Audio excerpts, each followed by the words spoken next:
जय श्री हरि विष्णु।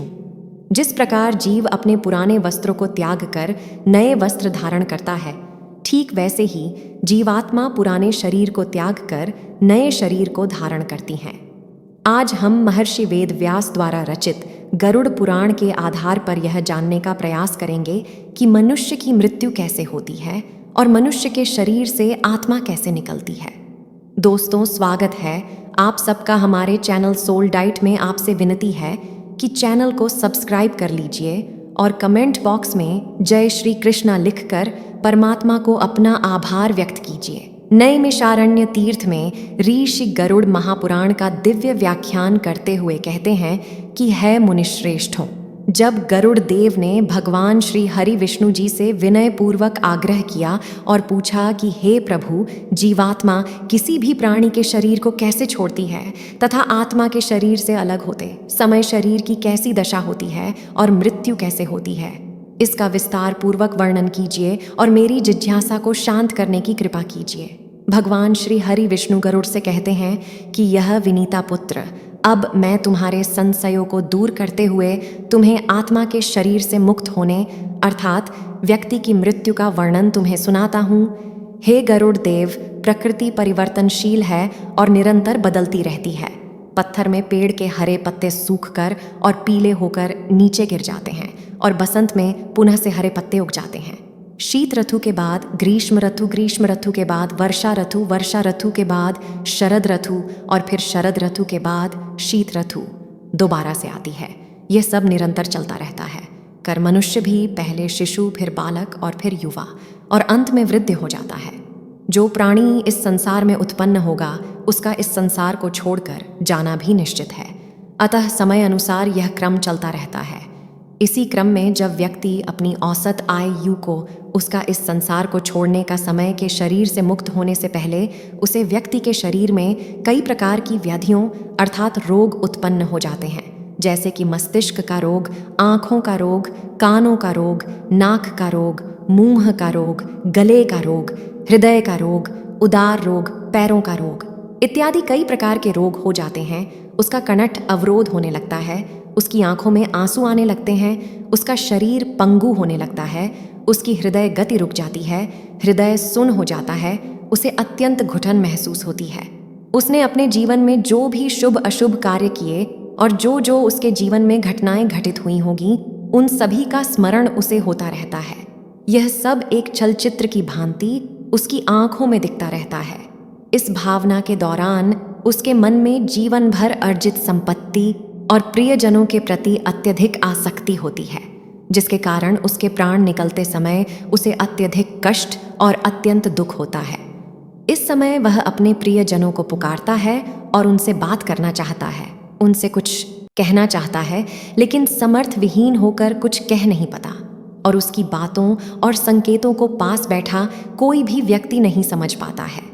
जब उसकी सांस रुकने को होती है तब वह सांसों को वापस लाने के लिए संघर्ष करता है। उसे बहुत बेचैनी, पीड़ा और छटपटाहट होती है, क्योंकि नाड़ियों से प्राण खींचकर एक जगह एकत्रित होने लगते हैं। उसकी पांचों इंद्रियां अर्थात स्पर्श, स्वाद, गंध, दृष्टि और श्रवण की इंद्रियां एक एक कर शिथिल होकर लुप्त होती जाती है। श्रवण शक्ति सबसे अंत में लुप्त होती है। जब प्राण निकलने का समय बिल्कुल पास आ जाता है तो एक प्रकार की मूर्छा आ जाती है। एक बिच्छू के काटने से जितना दर्द होता है उसके कई गुना बिच्छुओं के काटने का दर्द उसे महसूस होता है। तब उसके प्राण निकालने के लिए यम के 2 दूत आते हैं और उसके अचेतन शरीर से उसके प्राणों को बाहर खींच लेते हैं। यह प्राण ही आत्मा है। व्यक्ति के शरीर में 9 द्वारा अर्थात 2 आँखें, 2 कान, 2 नथुने, 1 मुंह और 2 मलमूत्र त्यागने के द्वार होते हैं, जबकि एक ब्रह्मरंध्र होता है जो सिर के मध्य भाग में होता है। यह 10वें द्वार के रूप में जाना जाता है। जब व्यक्ति की मृत्यु होती है तो यम के दूत आत्मा को इन्हीं द्वारों से शरीर से बाहर खींचते हैं। यह सब मनुष्य के कर्मों पर निर्भर करता है कि उसकी आत्मा किस द्वार से शरीर छोड़कर बाहर निकले।